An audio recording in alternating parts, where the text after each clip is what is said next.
What's up, you guys? Saj the Boss here, and today I just got out of one of the most overhyped / hyped movies of the summer, which is Minions: Rise of Gru.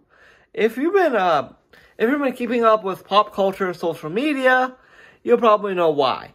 Before I get into that, this is a non-spoiler review of Minions: Rise of Gru.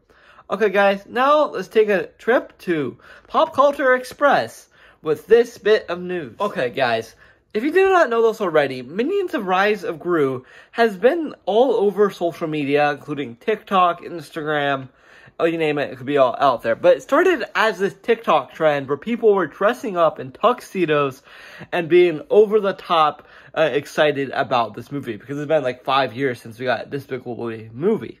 Well, for my theater, nothing happened like that besides some kids starting clapping at the end. Well, I just wish I could have saw that stuff. I don't get it why. I think it's so much fun with the fandom.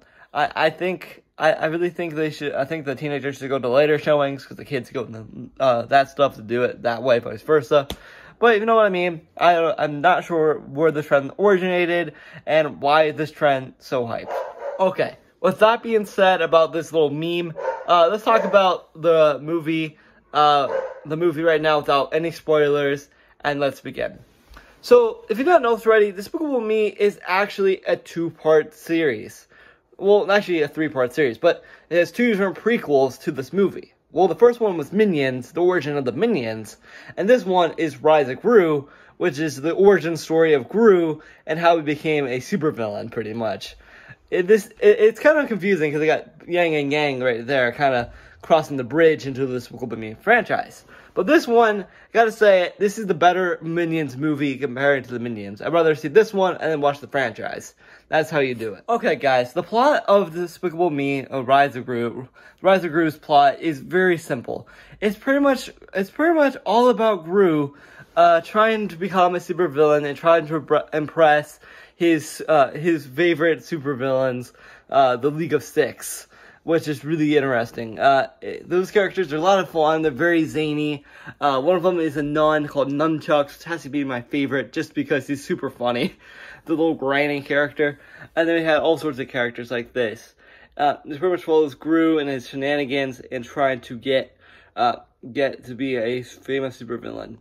So then the Minions are also in it as well as they're almost like the comedic relief. They're tied, they're here and there. You know, we got Bob, Kevin, and Stuart, and they're the top 3 Minions from the last movie. They're also in it.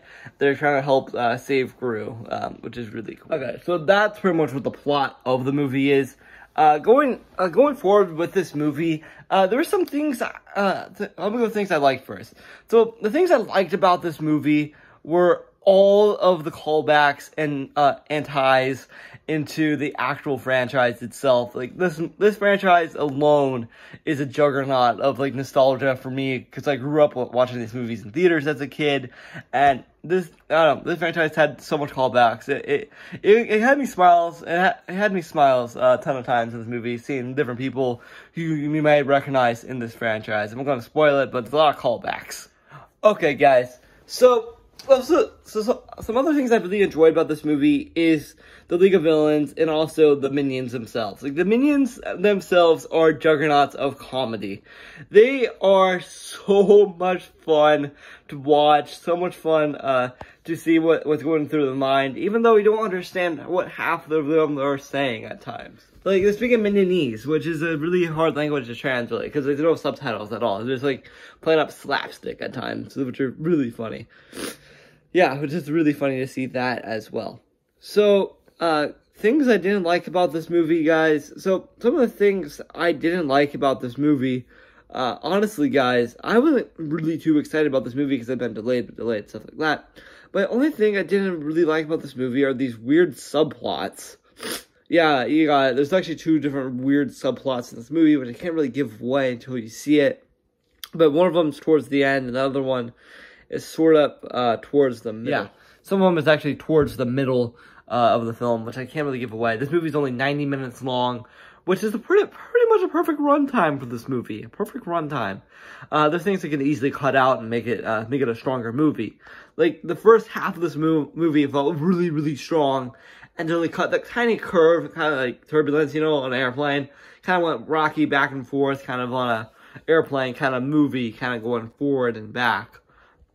Yeah, that's my only gripe I have. It's a little bit rocky. It's a little rocky. It's a little rocky, you guys. A little rocky.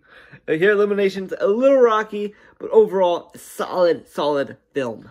Okay, guys. With that all being said, is there anything else I'd like to say about this movie? Well, yes. There's a couple things I like to address about this film. Number one, this movie was a nostalgic roller coaster, full of fun and laughs.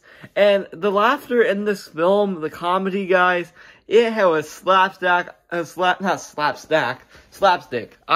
was dying laughing like throughout this movie. There's scenes I was literally laughing my brains out. That's because it's that funny at times. And also, I don't understand the whole trend, so leave that in the comments about dressing up and people kind of like ruining the movie for you and overall experience because not Karens, but the people at the movie theater says you can't cheer and stuff like that. I want to know more of the lore. What is the lore behind this movie? I want the lore.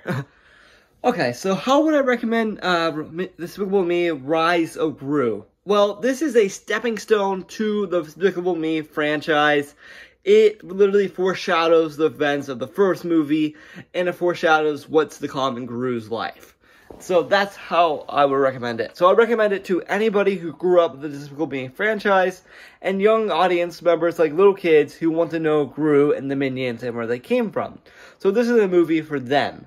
But it's also a movie for people who grew up with the franchise and are excited to see what's to come in this series.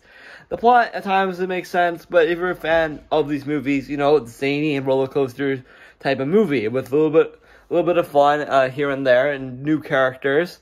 That's what this franchise has in store. And yes, you will be in for a really nice ride. A little bumpy with this movie, but the other ones you have fun. They're smooth sailing, and it's an enjoyable franchise. Okay, guys, I honestly rank this movie a solid 8 out of 10. Solid 8 out of 10, just because they're missing a couple of elements, because it's a little rocky. If they fix those elements, this movie would be a solid 9. Because it started out very strong, and then it kind of got rocky as we sailed across this movie. So yeah, so Despicable Me Rise of Gru is an 8 out of 10 for me. Leave in the comments on what you guys think, and leave in the comments about your experience seeing this movie. Was it fun? Did you guys get the standing ovation? I heard people throwing bananas. Do you guys get that? Or people in tuxedos? Leave in the comments about your experience and tell me more about the lore.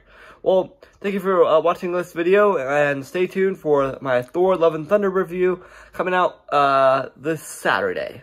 Or Friday, depending on how long I see this movie. But with that being said, stay tuned for my Thor Love and Thunder review coming soon to the channel. And I will see you guys later for more videos like this. See ya. Bye.